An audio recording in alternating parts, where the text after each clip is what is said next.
Many scholars believe this end of the world 7-year period is a prophecy that's already been fulfilled. 70 weeks are decreed about your people in your holy city.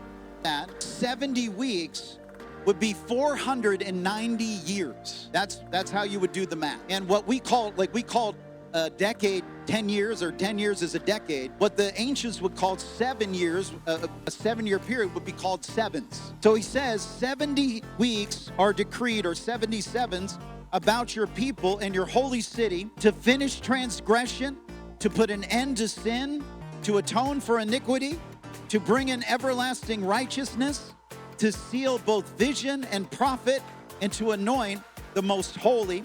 This time period ends up to land right when Jesus began his ministry in AD 27. It goes on to say, and they shall, after 62 weeks, an anointed one shall be cut off and shall have nothing. There are 77, 490 years for this to take place.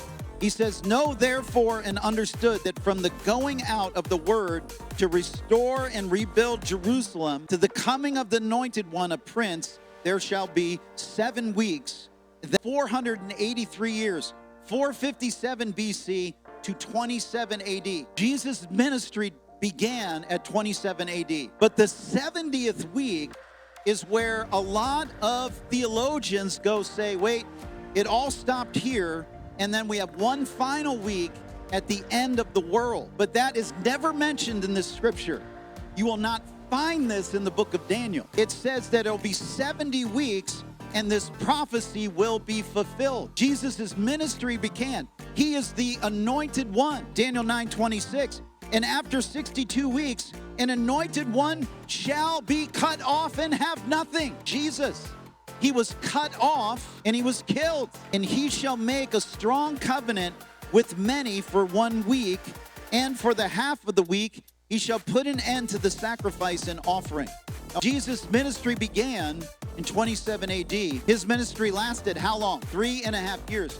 Jesus was crucified at the 3.5-year period. He put an end to sacrifice and offering. The Messiah was cut off. Anybody know what happened when Jesus was crucified and he died and gave his last breath? What happened to the curtain in the temple? It was torn from top to bottom, putting an end to the sacrifice and offering.